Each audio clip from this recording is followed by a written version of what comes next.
주님의 이름으로 예배로 나오신 여러분들을 환영하고 축복합니다. 잘 오셨습니다. 무더위를 뚫고 나오신 여러분들, 주님을 사랑하셨기 때문에 여기에 오신 줄 믿습니다. 지난 주일까지 우리 교회에서 수련회를 했습니다. 그리고 한 주간 동안 수련회 때 사실은 많은 부분을 못했거든요. 그래서 그렇지만 일단 수련회를 끝나고 났기 때문에 마음이 치유되어지고, 그 다음에 우리들의 마음에 있는 쓰레기를 정리하고, 그 다음에 원수를 몰아내는 어떤 이런 일들을 우리가 어느 정도는 했어요. 아니, 시작하다가 멈췄다고 봐야 돼요. 시간이 안 돼서. 모든 성도님들, 제가 오신 분들 다 도와드리지를 못했거든요. 그런데 아마 어떤 분들이 와서 보신 분들은 아실 거예요. 어떤 분들은 원수가 떠나가는 것들을 보셨을 거고, 어떤 분은 치료받는 분들이 있는 것을 보셨을 거예요. 그런 역사가 계속적으로 일어나야만 합니다. 그래서 우리는 그것을 유지하기 위하여 성도들이 갖춰야 할 장비들, 그리고 하나님의 축복을 계속해서 그것을 유지하면서 그 축복을 얻어 누릴 수 있는 하나님의 사람이 되기 위하여 제가 새벽 기도회 동안 계속해서 말씀을 좀 드렸어요. 다 말씀드릴 수는 드린 것은 아니지만은 어쨌든 성도님들이 하나님의 축복을 받는 것도 중요하지만 그 축복을 유지하는 것이 더 중요한 줄 믿습니다. 그것이 진짜 실력이에요. 유지할 줄 알아야 돼요. 근데 어쨌든 그렇게 하는 가운데 제가 이 텔레비전의 뉴스를 보니까 너무 마음이 아픈 일들이 많이 일어났어요. 제가 뭐 자주 보는 건 아니지만은 텔레비전 뉴스를 보니까 양식장에 온도가 올라가 가지고 물고기가 뭐 얼마나 많이 죽었는지, 양식장에 뭐 그 들려오는 만 마리 이상이 죽었다고 얘기를 하는데, 그것을 생업으로 하는 그런 어촌에 있는 그분들의 마음은 어떻겠습니까? 네? 근데 그것만이 아니더라고요.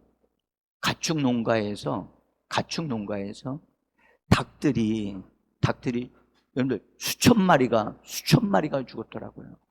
또 돼지들도 막 이리저리 다 쓰러져서 더위 때문에 다 죽었어요. 그래서 마음이 너무 안타깝고 아프고, 그래서 그러면서 정말 이럴 때 내가 해야 될 일이 뭘까, 그런 생각을 하면서 기도했습니다.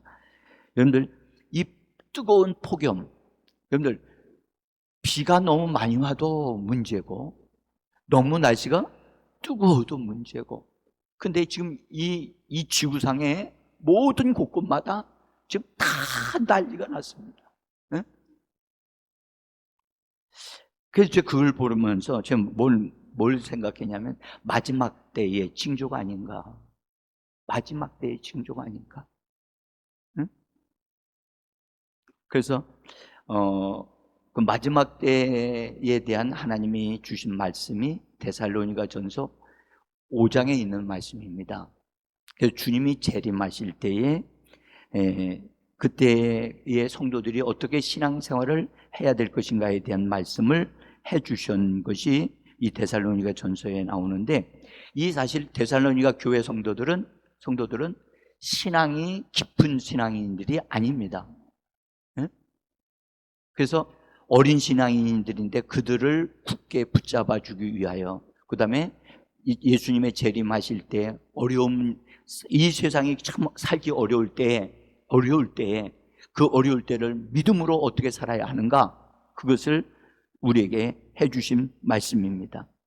여러분들, 주님의 재림은 이 데살로니가전서에서 말씀하시는 것으로 볼 때는 세상 사람들에게는 도적같이 임한다고 그랬어요. 그러나 우리 그리스도인들에게는 그것을 감잡을 수 있도록, 우리는 이미 예수 안에 들어와 있었기 때문에 그것을 느끼고 준비할 수 있도록 하나님이 해주시는데, 한번 오늘 데살로니가전서 5장 2절에 보면, 2절 우리 같이 한번 3절 읽어보겠습니다. 주의 날이 밤에 도적같이 이를 줄을 너희 자신이 자세히 알기 때문이라. 그들이 평안하다 안전하다 할 자에게 해산의 고통이 이름과 같이 멸망이 갑자기 그들에게 이르리니 결코 피하지 못하리라. 갑자기 온다는 거예요. 갑자기. 그래서 우리는 이런 지구상에 일어나는 재앙들을 보면서 이것이 마지막 때의 신호다라고 한다면, 그것이 그렇게 느껴진다고 하면 우리는 우리 자신들을 돌아보고 준비해야 될 줄 믿습니다.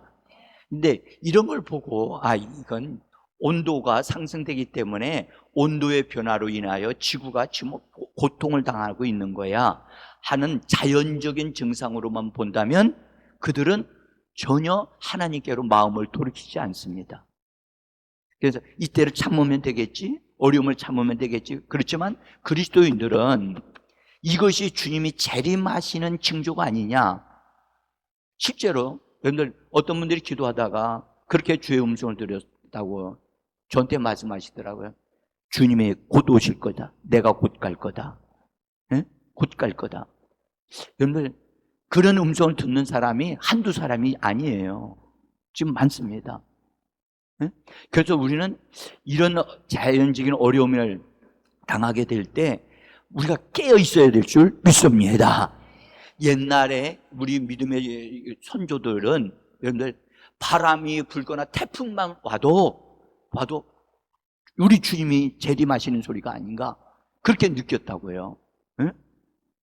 근데 요새는 세월이 막 많이 흐르다 보면서 그런 일들이 자연적으로 자연 재앙으로 인한 것이다 등등의 지식을 가지게다 보니까 예수님에 대한 재림의 신앙이 너무 약화되어졌어요. 그러나 오늘 분명히 말씀하셨어요. 뭐라고 말씀해? 도둑같이 임할 줄을 너희는 알아야 된다. 응? 자, 그리고 특별히 너희 안전하다 편안하다 할 때, 여러분들 지금 안전하다 편안하다라고 생각하는 사람들이 참 많습니다. 아니야, 이때는 아닐 거야. 예수님 이 정도 오시지 않을 거야 라고 생각하는 분들이 있을 겁니다. 여러분들 우리 그리스도인들은 깨어 있어야만 합니다. 성경을 보면 깨어 있으라, 깨어 있으라, 그렇게 말씀하신다고. 저도 요새 자다가, 여러분들도 뭐 여러 가지로 계시겠지만 기도하시는 분들은요 3시에 막 일어나요. 3시에 막 일어나서 나도 모르게 막 기도하고 있어요. 응? 그게 나의 영의 상태, 내가 주님을 향하여 깨어있는 그런 모습이라고 생각해요. 지금 이런 어려운 가운데 주님의 재림의 징조가 보일 때에 성도들은 깨어있을 뿐만 아니라 우리들의 이름이 하늘에 생명책이 있는데, 하나님의 족보책이 있는데, 하나님의 족보책에 거기 기록되어 있는 것으로 기뻐하라고 오늘 우리에게 말씀하고 있어요. 여기에 항상 기뻐하라고 그렇게 말씀하셨죠. 여러분들 우리에게 이 폭염이라고 하는 어려움이 와가지고 재생상의 손해를 보고 실제로 사람이 죽임을 당하는, 어려움을 당해서 생명을 잃어버린 일들이 생기는데 여러분 우리가 막 다 기뻐할 수 있겠습니까? 그렇게 할 수 없지요. 오늘 이 말씀은, 항상 기뻐하라고 하는 이 말씀은 이건 영적인 수준에서 이걸 해석을 해야 될 문제입니다. 이 말씀은 우리가 왜 기뻐해야 되는가? 예수님의 제자들이 예수님의 명령을 받고 나가서 복음을 전하면서 병든 자에게 기도했더니 병든 자들이 낫고, 예수 이름으로 명령했더니 귀신들이 막 떠나갔어요. 그래서 제자들이 너무너무 기쁘고 놀라워서 예수님 앞에 와서 보고를 드렸더니 예수님이 하시는 말씀이, 너희는 그런 것으로 인해서 놀라고 기뻐하느냐? 라고 하시면서 진짜 너희들이 기뻐해야 할 이유가 여기에 있다 하면서 비밀을 한 것을 말씀을 하셨어요. 누가복음 10장 20절에 있는 말씀인데 같이 한번 읽어보겠습니다. 그러나 여기에 항복하는 것으로 기뻐하지 말고 너희의 이름이 하늘에 기록된 것으로 기뻐하라. 아멘. 하늘에 우리의 이름이 기록된 것으로 기뻐하라. 우리의 이름이 여러분 주민센터에 있는 거기에 기록되어 있는 것이 아니고, 그것만이 아니고 우리의 예수 믿고 구원받은 하나님의 사람들, 예수 믿고 성령 받은 하나님의 사람들은 하늘에 있는 하나님의 책이 하나 있는데, 그것은 하나님의 생명을 받아서 다시 거듭난 사람들만 이름이 써져 있는 생명책이에요. 무슨 책? 생명책이에요. 그 생명책에 우리의 이름이 거기에 기록된 것으로 기록되어져 있다는 거예요. 할렐루야. 여러분, 아까 우리 찬양했지요. 나팔 불 때 뭐라고요? 나의 이름이 불려지면 좋은데 안 불려지면 어떡할 거예요? 응? 여러분은 당연하게 불려질 거라고 생각하지만 안 불려질 수도 있거든요. 안 불려지는 이유가 뭘까? 이거 심각한 겁니다, 지금. 근데 여러분들, 어쨌든 주님이 생명책이라고 하는 책이 있다고 하는 말씀을 또 하셨어요. 계시록 20장 15절에 한번 보죠. 같이 읽어봅시다. 누구든지 생명책에 기록되지 못한 자는 불못에 던져지리라. 생명책에 기록된 자는 하나님과 예수 그리스도와 함께 영원한 축복을 받아 누리고, 생명책에 기록되지 않는 사람들은 불타는 불못에 던져진다는 거예요. 그래서 생명책이 있다는 사실을 우리는 분명히 아셔야 돼요. 응? 그러면 그 생명책이 언제 기록되어지느냐? 언제 내 이름이 기록되어지느냐? 언제 기록되어질까요? 여러분들, 이 땅에 말이죠. 사람이, 아이가 태어나잖아요. 태어나면 부모가 가서 주민센터에 가서 신고해야 안 해요? 하지요. 그래서 거기에 등록이 되는 것 같이, 우리가 예수 그리스도를 나의 구세주로 영접하고 예수 그리스도께서 나의 죄를 사하여 주신 것을 믿고 예수님이 내 안에 들어오신 것을 믿는 사람들은 바로 그들의 이름이 하나님의 족보에, 이 생명책에 기록되어지는 겁니다. 한번 여쭤볼게요. 여러분의 이름이 등록되어 있습니까? 어떤 분은 저한테 그러잖아요. 목사님, 생명책에 기록된 것을 볼 수 있습니까? 있어요. 그거는 눈으로 보는 것보다 금방 그 사람에게 찾아드릴 수가 있어요. 자, 오늘 그런 말씀을 드리려고 하는 건 아니고요. 여러분들, 그래서 생명책에 내 이름이 기록되어져 있다는 것은 분명하게 아실 수가 있어요. 그러나 조심해야 될 게 하나 있어요. 생명책에 기록된 이름이 흐릿해질 수 있다는 사실을 성경은 말씀하고 있다는 것을 기억하셔야 돼요. 이걸 모르는 사람들이 있어요. 분명히 기록되어져 있는데 그 이름이 안 보여. 이름이 안 보이도록 되어 있다는 거예요. 자, 한번 보죠. 계시록 3장 5절에 있는 말씀입니다. 같이 한번 소리내서 읽어보세요. 시작. 이기는 자는 이와 같이 흰옷을 입을 것이요, 그 이름을 생명책에서 결코 흐리지 아니하고 그 이름을 내 아버지 앞과 그의 천사들 앞에서 시인하리라. 이 교회는 4대 교회에 대한 말씀을 하실 때 하신 말씀입니다. 이 말씀을 보면 이기는 자가 있다는 거예요. 이기는 자. 여러분들, 우리 그리스도인들은 교회 나오기만 하면 되는 것이 아니라 우리의 모든 삶의 현장에서 우리의 생활 전선에서 항상 믿음으로 이기는 자가 되어져야 할 줄 믿습니다. 예수의 이름으로 이겨야 됩니다. 따라서 이기는 자.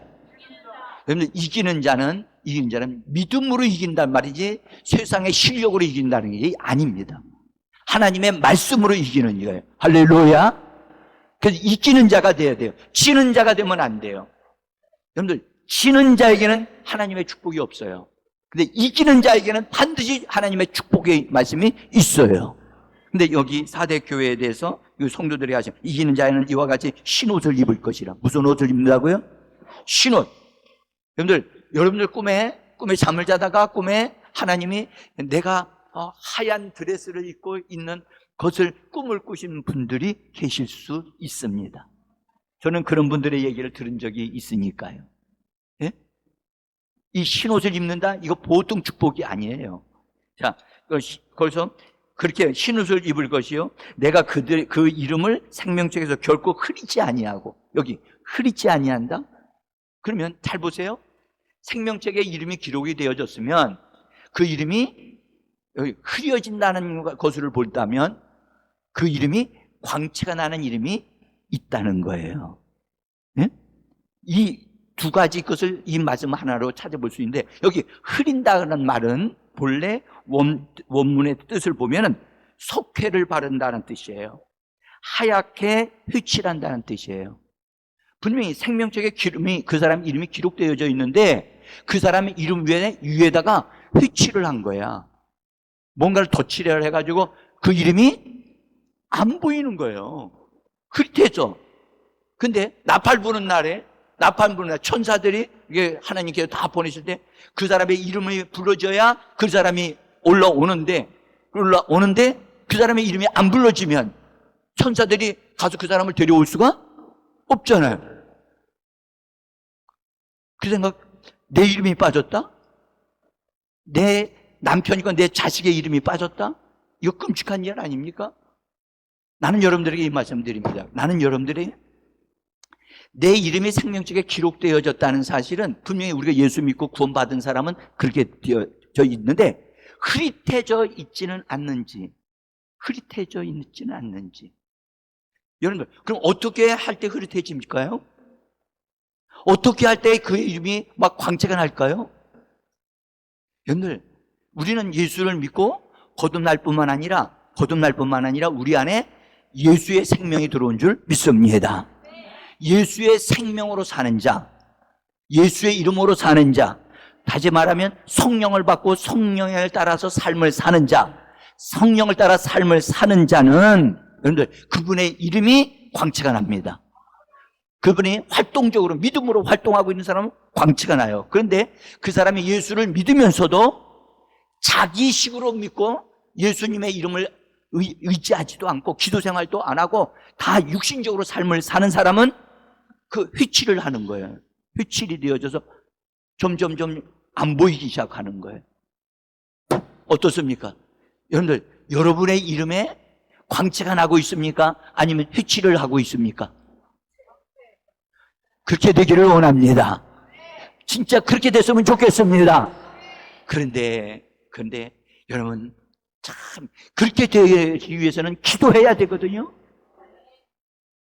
그래서 오늘 말씀하신 것을 항상 기뻐하라고 하시면서 그래서 너희의 이름이 하늘의 생명책에 기록되어 있는 것과 너희가 예수의 생명으로 살 수 있고 성령의 능력으로 너희가 힘있게 살면 너희의 생명책에 기록된 너희의 이름이 광채가 날 것이다. 할렐루야. 우리는 그렇게 살아야 돼요. 그렇게 살아야 돼요. 힘들어도 우리는, 여러분들, 힘들어도 환경이 어려워도 무더워도 여러분들 비가 와도 우리는 예수의 이름을 가지고 하나님 앞에 예배드리고 기도해야 될 줄 믿습니다. 그래서 예수의 생명으로 살면 그 사람의 이름이 점점점 밝아져요. 밝아지고 빛나지만 그가 인간적인 방법, 하나님을 따르지 않고 자기 생각과 자기 방식으로 살게 되면 점점 흐려지기 시작해서 그분의 이름이 안 보여요. 이 안 보이는 것은 매우 심각한 상태를 가져온다는 거죠. 자, 그래서 예수 그리스도께서 재림하실 것을 믿는 믿음을 가진 사람들의 특징은요, 바로 예수의 생명으로 그분의 이름이 광채가 막 나게 하기 위하여 예수의 생명으로 성령을 따라 기도하는 삶을 살고, 할렐루야. 그래서 여기서 말씀하기를 항상 기뻐하라고 하시는 말씀, 우리의 이름이 기록되기 때문에 그 때문에 기뻐할 뿐만 아니라 항상 쉬지 말고 기도하는 성령님은 기도하게 하시는 성령이십니다. 성령이 우리 안에서 계시다고 하고 성령을 우리가 따라든다고 하면 그 사람은 항상 깨어서 기도하게 돼 있어요. 성령님은 우리에게 기도하라고 독촉하십니다. 쉬지 말고 기도하라고. 재림 때가 되어지면 되어질수록 기도하라고 말씀하십니다. 여러분들, 기도해야 할 때인데도 기도하지 않고 있다고 하는 건 깨어있지 않다는 것이고 주님에 대한 열정이 약화되었다는 뜻이거든요. 그래서 오늘 말씀하기에 쉬지 말고 기도하라고 말씀하시고 범사에 감사하라고. 이것이 여러분들 예수 그리스도께서 재림하실 때에 주께서 그들을 데려가실 수 있는 사람들의 신앙의 특징이에요. 그들은 계속해서 기도합니다. 아멘? 그리고 그들은 계속해서 범사에 감사합니다. 이것이 재림하시는 예수를 기다리는 예수의 신부들의 특징입니다. 네? 사랑하는 성도 여러분, 이런 특징이 나에게 있습니까? 나에게 있어야 돼요. 우리 가정에 있어야 돼요. 네? 제가 전에 저쪽 목동에서 이렇게 집회하면서 우리 교회 섬기고 있을 때 재림에 대한 이런 말씀을 전했어요. 근데 많은 분들이 휴거되어지는 꿈을 꿨어요. 그 중에 한 집사님이 저한테 와서 이렇게 얘기하는, 목사님, 꿈이 하도 이상해서 목사님한테 좀 여쭤보려고 왔어요. 꿈에 보니까 휴거가 일어났는데 이쪽 저쪽에서 이렇게 휴거되어지는 사람들이 있는데 자기가 위에서 큰 힘이 막 끌어당겨서 올라가고 있는 거예요. 좋아요, 안 좋아요? 좋았죠. 그런데 보니까 눈에 딱 띄는 게 자기 가족들이 보이는 거야. 남편이 보이고 두 자녀가 있었는데 두 자녀가 땅에서 그냥 그대로 있는 거야. 자기는 올라가고 있고, 어떡하지? 저들 어떡하지? 그러다가 깼다는 거야. 왜 그 꿈을 꾸게 하셨어요? 신기한 것은 제가 작년에 그분을 만났어요. 그분을 만났는데 제가 물어봤더니 남편은 여전히 신앙생활을 안 하고 있고, 그 다음에 딸과 아들은 역시 지금도 교회 생활을 안 하고 있어요. 내가 그 집사님한테 다시 얘기했어요. 집사님의 가정 식구들은 아마 이대로 간다면 하나님께로 못 올라갈 것입니다. 여러분들, 미리 그런 걸 알려주시는 것은 준비하고 기도해서 그런 사람이 되지 않게 하라고 말씀해 주신 줄 믿습니다. 그게 확정된 건 아니기 때문에 아니라 그걸 이대로 두면 그대로 그런 일이 벌어지니까 정신을 차리고 정말 신앙생활을 잘하라. 진짜 너무 안타까워요. 여러분, 우리는 정말 이렇게 준비된 사람들이 되어줘야만 합니다. 자, 그 다음에 우리가 이 땅에서 신앙생활을 잘 안 하다가 여기 아까 신호디 못하는 말씀 때문에 잠깐 말씀을 드릴게요. 여러분들, 성령이 우리 안에서 감동을 시키실 때가 있어요. 감동을 시키실 때가. 그러면 어떤 것을, 넌 누구를 만나라 하시든지, 뭘 기도를 하라든지, 성경을 보라든지, 그럴 때 즉각적으로 순종하는 사람이 되어줘야만 합니다.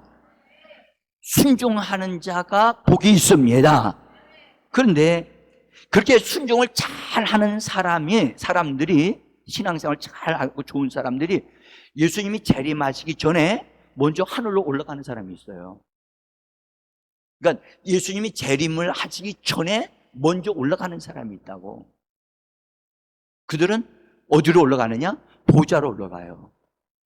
공중으로 올라가지 않고 어디로 올라가요? 보좌로 올라간다고. 그래서 주님과 함께 내려오게 돼 있어요.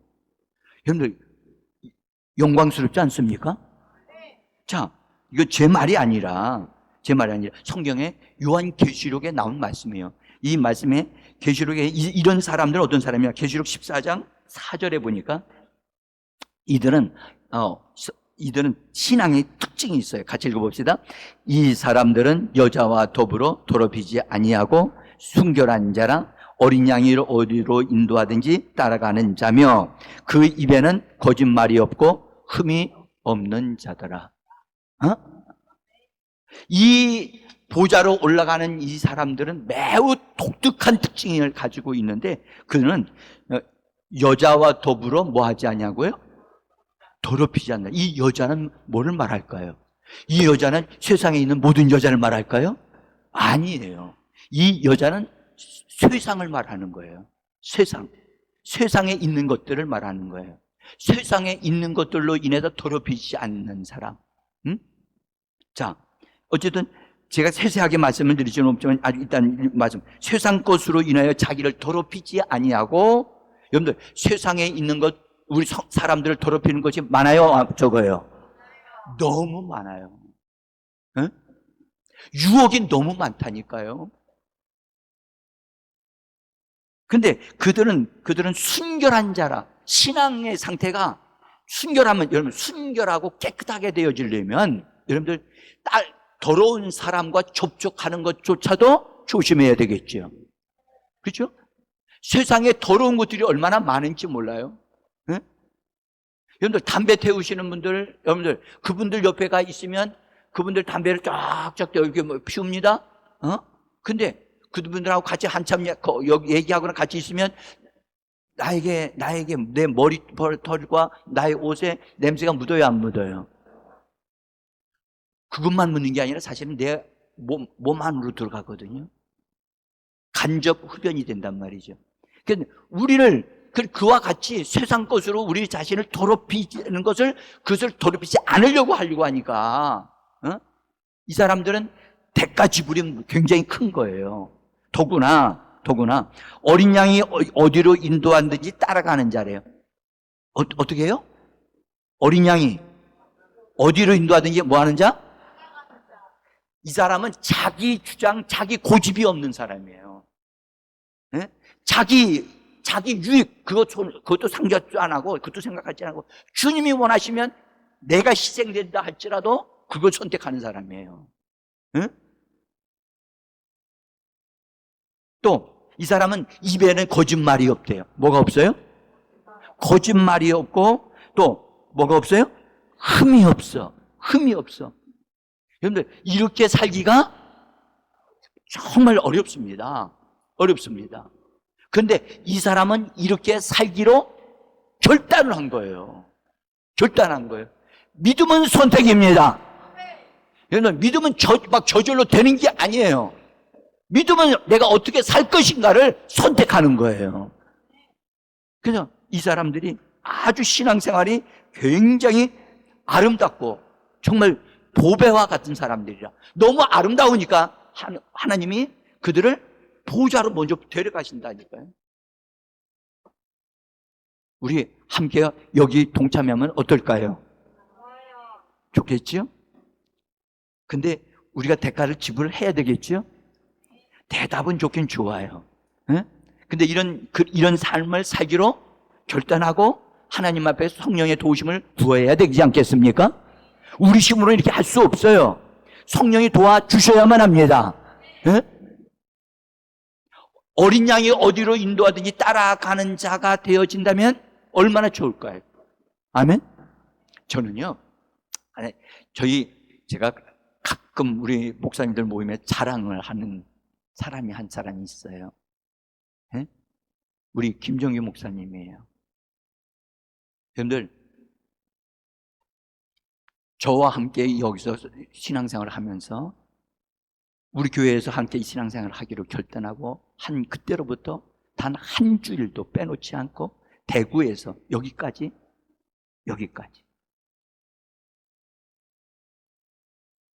주님이 날 여기다가 두셨다는 걸 알고 정말 얼마나 힘들겠습니까? 일주일 동안 학교에서 학생들과 함께 씨름하고 많은 일들이 있었을 텐데 주일날 참석하기 위해서 토요일날 그냥 올라오는 거예요. 쉽지 않아요. 한 번도 결식한 적이 없어요. 나는 여러분들 그런 제가 이 개인적으로 이런 말씀을 드리는 것은 여러분들 대가 지불이라고 하는 것은 결코 쉽지 않습니다. 네?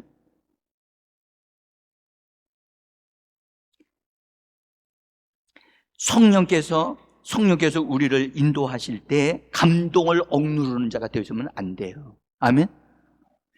제가 하나님으로부터 받은 사명 가운데 하나가 예수님의 신부를 세워서 주님이 그들을 취하실 수 있는 사람들이 되게 하도록 그것을 제가 명령을 받았다고요. 그래서 저희 교회에서 신앙생활을 하는 사람들은 예수님의 신부로 단장되어지는 것을 할 수밖에 없어요. 네? 안 되어지는 사람은 억지로라도 만들고 싶어요, 저는요. 네? 진짜예요? 왜냐하면 하나님이 저한테 그렇게 하라고 하셨으니까. 네? 그래서 가끔 여러분들이 마음에 안 드는 것이 너무 있을 수도 몰라요. 저는요, 제 마음에 드는 자를 원하는 게 아니에요. 주님의 마음에 드는 분들로 세우기를 원하는 거예요. 그래서 여러분들에게 싫은 소리를 할 때가 많아요. 힘든 소리를 한다고요. 그러나 그렇게 해야만 되기 때문에 하는 거예요. 여러분을 사랑하니까. 아멘?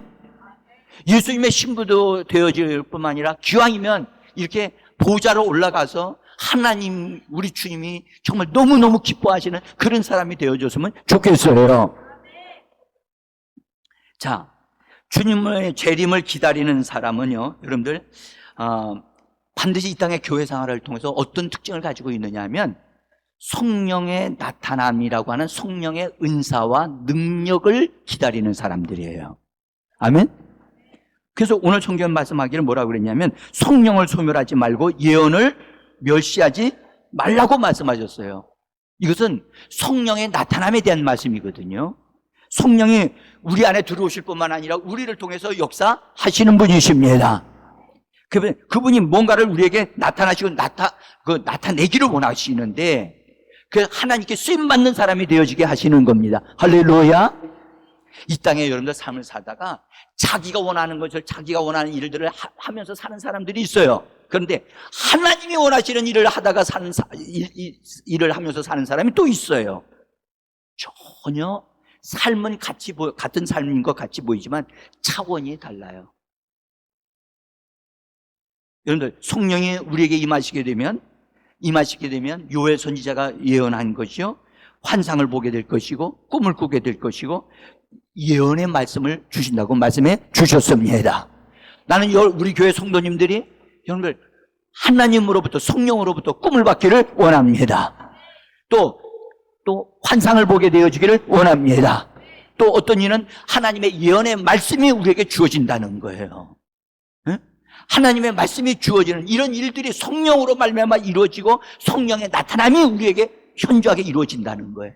그래서 꿈을 꾸시는 분들은 여러분들 그 꿈을 여러분들 시시한 것으로 여기시면 안 돼요. 하나님의 계시가 들어있을 수 있어요. 아멘?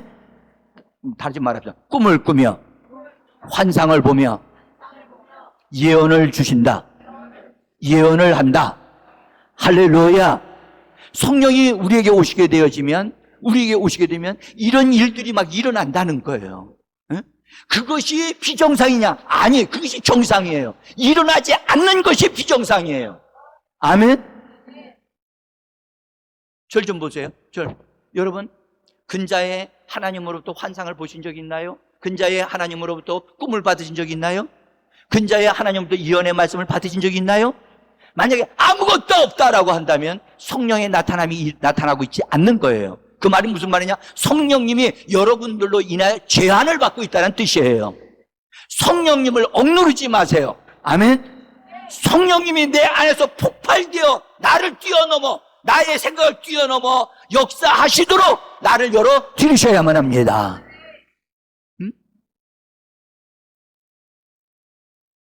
그래야만 합니다. 진짜. 그래서 성령의 나타남이실 때 너희에게 성령을 소멸시키지 마라. 성령이 주시는 그것을 다 이건 아니야 라고 해서 그걸 꺼버린다는 거예요. 그렇게 하지 마라. 그 다음에 예언을 멸시하지 마라. 하나님이 우리에게 말씀을 딱 주시면서 딱 주시는데 이 말씀이 너에게 준 거야. 근데 난 잘 모르겠는데요 하면서 말씀을 안 받은 것 같이 생각하고 신앙생활을 한단 말이에요. 그러면 하나님의 역사가 일어날 수가 없지요. 그러니까 성령이 나타나시게 해야 합니다. 아멘. 근데 성령이 나타나면 주로 어떻게 나타나느냐? 기도할 때 나타납니다. 예배 드릴 때 나타납니다. 그래서 기도하는 사람이 되어줘야만 합니다.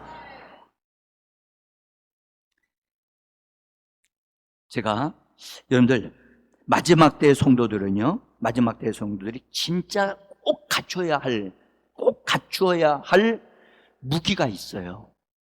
이것은 굉장히 중요한 무기인데 이 무기는 저절로 생기지 않아요. 이 무기를 주시는 분은 성령님이신데 이 무기를 가진 사람은 속지 않는 사람이 되어지고, 그래서 사람들에 의해서 상처받지 않는 사람이 돼요. 이 무기가 뭘까요? 이것이 영분별의 능력이에요. 그래서 영분별의 능력은 반드시 우리가 믿음으로 구해야 될 줄 믿습니다. 말씀을 좀 알아야 되고 이 말씀을 통해서 하나님에 대한 지식이 있을 뿐만 아니라 영분별이 와야 되는데 오게 되어지면 하나님은 우리에게 그런 능력을 주셔요. 능력을 주는데 이것은 영분별을 오게 되어지면 거짓 영을 보게 돼요. 거짓 영이 거짓말을 통해서 할 때 그 거짓말에 속지 않게 되어지고 사람에게도 속지 않게 되어져요. 아멘?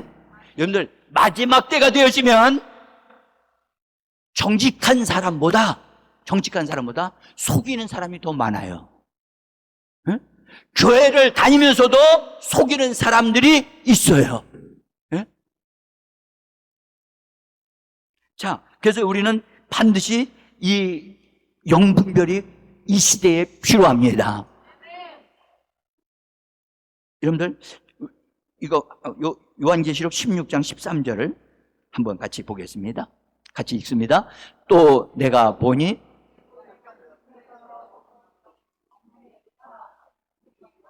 거짓 선지자의 입에서 나오니 그들은 귀신의 영이라. 자, 이 말씀을 잘 들으세요. 생긴 모양을 보니 개구리같이 생겼대요. 그런데 이 개구리같이 생긴 영은 무슨 영이라고 얘기하냐면 거룩한 영이 아니라 더러운 영이라는 거예요. 더러운 영이 용의 입을 통하여 말을 하고 있고 또 짐승의 입을 통하여 말을 하고 있고 거짓 선지자의 입을 통해서 말을 하고 있어요. 뭘 하고 있어요? 말하고 있어요. 용은 사단을 말하고 사단을 통해서 거짓말이 흘러나오는 것이고 그 다음에 짐승은 이건 적그리스도를 말해요. 적그리스도와 그에게 속한 자들에 속한 거고요. 이것도 적그리스도 역시 사람이에요. 그 다음에 거짓 선지자 이것도 사람이에요. 사람인데 이 사람의 입을 통해서 나오는 말들인데 그 말들이 다 뭐라고요? 귀신의 영이 흘러나온다는 거예요. 잘 들어보세요. 사람의 입을 통해서 귀신의 말이 나오잖아요. 응? 그래서 우리는 어떤 사람의 말을 딱 들을 때 이 사람이 지금 속이는 말을 하고 있구나. 나를 유혹하려고 하고 있구나. 이것을 감잡으려면 분별의 영이 필요한 줄 믿습니다. 정말 여러분들 우리가 속지 않으려면 할렐루야 분별의 영이 필요합니다. 교회 여러분들 다 똑같은 교회인 것 같지요? 같지 않습니다. 오늘 기도하시는 분이 얼마나 가슴이 아프고 안타까웠으면 통곡을 하면서 기도했겠어요. 큰 교회라고 좋은 교회라고요? 천만에요. 여러분들 큰 교회가 받을 심판이 더 커요.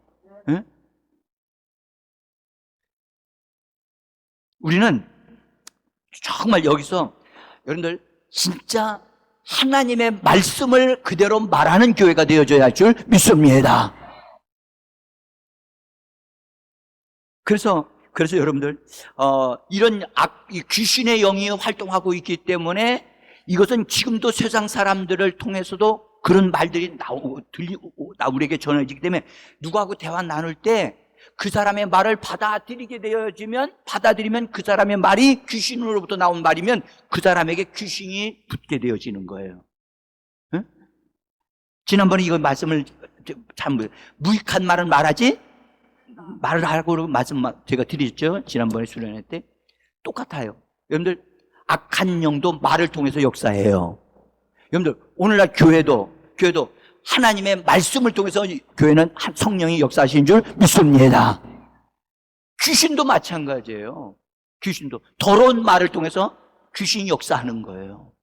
그래서 사랑하는 성도 여러분, 우리 그리스도인들은 다른 사람의 말에 상처받지 않아야 돼요. 그래서 여러분 무장한 성도, 전신갑주를 입은 성도들은 뭘 가지고 있느냐? 방패, 믿음의 방패를 가지고 있었다는 믿음의 방패.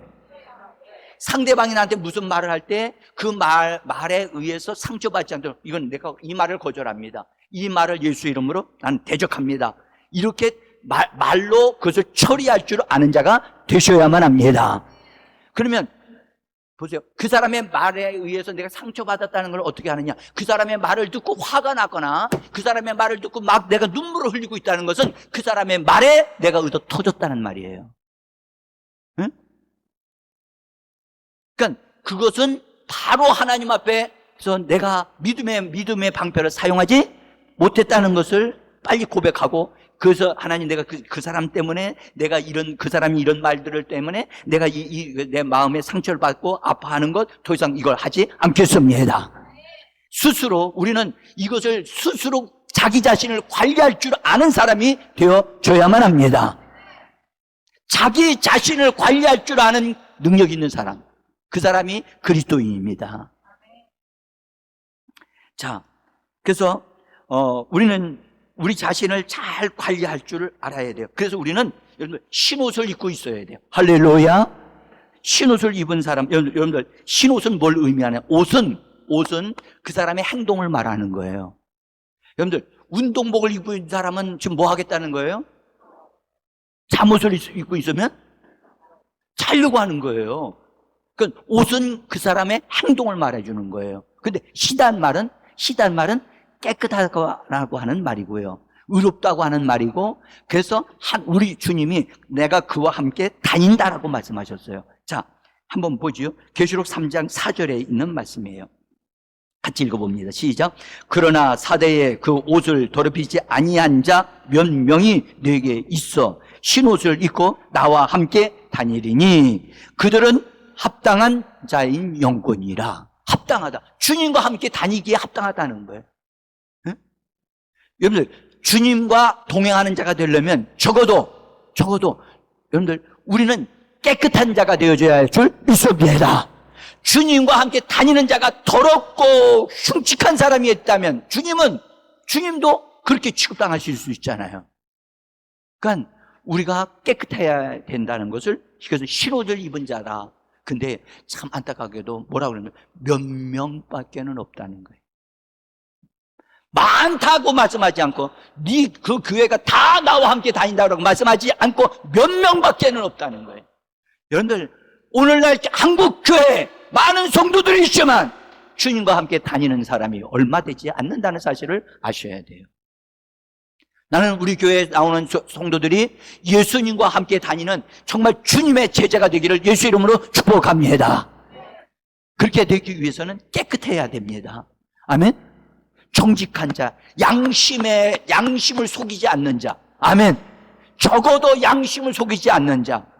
응? 사랑하는 성도 여러분, 그래서 세상 우리가요 사람들이 우리를 더럽히려고, 아니 원수 마귀가 악한 영들이 우리를 더럽히려고 우리가 상처받을 만한 말들을 많이 해요. 그 말들을 듣고 내가 막 화를 내거나 막 그렇게 하면 우리가 당하는 거예요. 응? 그래서 우리는 매일 어떤 사람을 만나든지 그것으로 인해서 믿음의 방패를 잘 사용해서 우리 자신을 관리하고 지켜야 될 줄 믿습니다. 그래서 우리는 사람들의 말을 들으면서 쉽게 타협하는 걸 조심하셔야 돼요. 따라합시다. 타협하지 마라.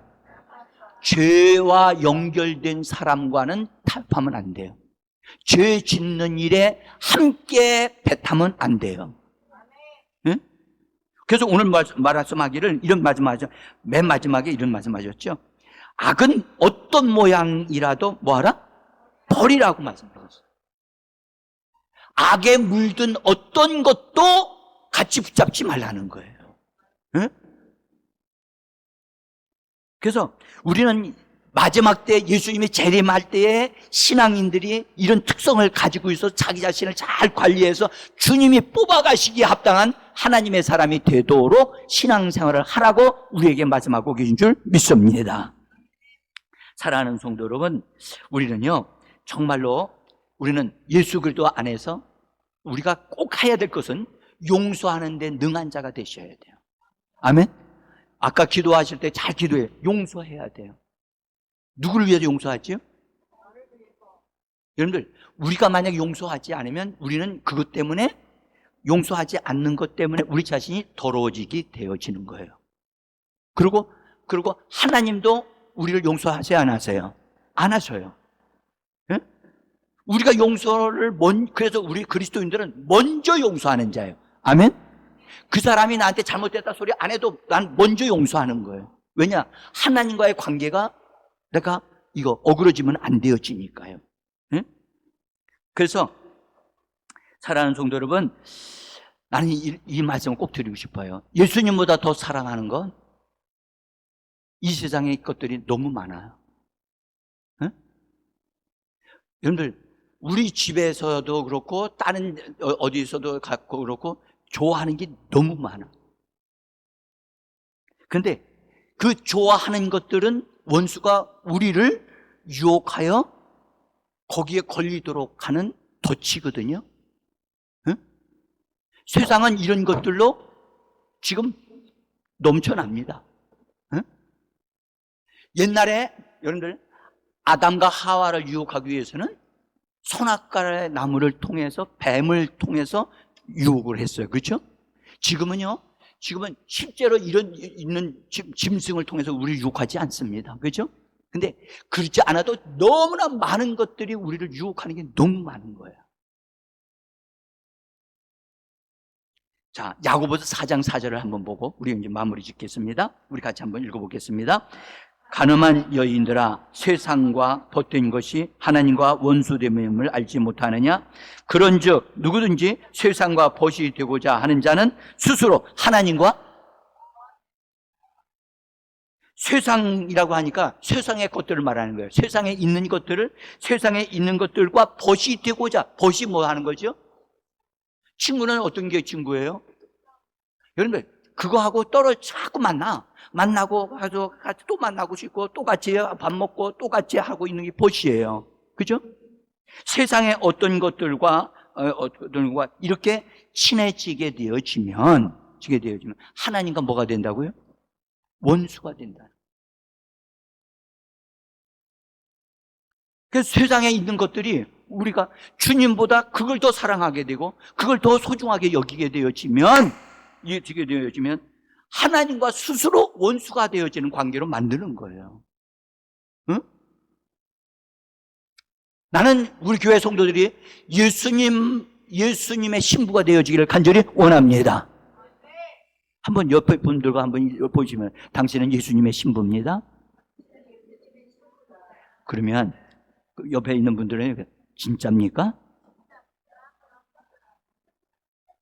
여러분, 정말 우리는 예수님의 신부는 예수님이 좋아하는 것으로 자기를 단장하기에 시간이 거의 없어요. 네? 예수님이 좋아하시는 것으로 자기를 단장해야만 신랑이신 그분을 만날 수 있거든요. 아멘? 그렇다면 우리가 마지막 때에 살고 있다면 이 준비 우리가 매일마다 잘 해야 되거든요. 네? 그러니까 주님 주님 것으로 내 자신이 모든 게 다 주님과 연결되어지는 것이 되어져야 되는데 세상 것들을 붙잡고 있는 거예요. 세상 것들. 응? 제가 이 부분에 대해서 말씀드리기는 참 많지만 시간이 없어서 오늘 여기까지 말씀드리고, 여러분, 우리를 더럽히는 그 어떤 것도 용납하지 마세요. 허락하지 마세요. 그것은 여러분이 결정하는 거예요. 주님이 결정하시는 게 아니에요. 응? 마귀의 속임수에, 마귀의 덫에 걸리지 마세요. 한번 걸리면 말이죠, 여러분들, 쥐 덫에 걸리면 어떻게 되죠? 쥐 덫에 걸리면 쥐는요 죽어요. 제가 쥐를 잡아서 몇 마리를 죽였어요. 응? 제가 죽일 때 어떻게 죽이는지 아세요? 쥐도 안에 딱 걸려서 들어있어요. 찍찍찍찍 그러고 있어요. 우리 집 사람은 아이! 이러고 있어요. 그러면 제가 가서 딱 붙잡고 이걸 어떻게 했냐? 물을 딱 담아가지고 그릇에다가 물에다가 딱 집어넣어요. 여러분들, 덫에 걸리는 것은 죽음에 이르는 거예요. 세상 것 좋아하는 건 세상에 주님보다 더 좋아하는 것, 내가 가지고 있다는 거 하는 것을 빨리 깨달으면 이거 빨리 버려야 되는 거예요. 오늘 말씀하셨어요. 뭐라고 그러냐? 악은 어떤 모양이라도 뭐 하라? 버리라는 거예요. 버리라. 아멘? 버려야 돼요. 제가 아는 어떤 분은 농구를 너무너무 좋아한 거예요. 너무 좋아해가지고 주일날인데도 농구하러 갔어. 그리고 나서 자기는 그래도 성령 받은 사람이고 은혜 받은 사람, 기도를 막 하는데 주의 성령이 그 사람을 책망하면서, 나보다 농구가 더 좋으냐? 주님이 딱 한마디를 하셨어요. 나보다 농구가 더 좋으냐? 그 말에 충격을 받았어요. 그래서 하나님 앞에 회개하고 그날서부터 시작해서 지금까지 단 한 번도 농구장에 안 간다는 거예요.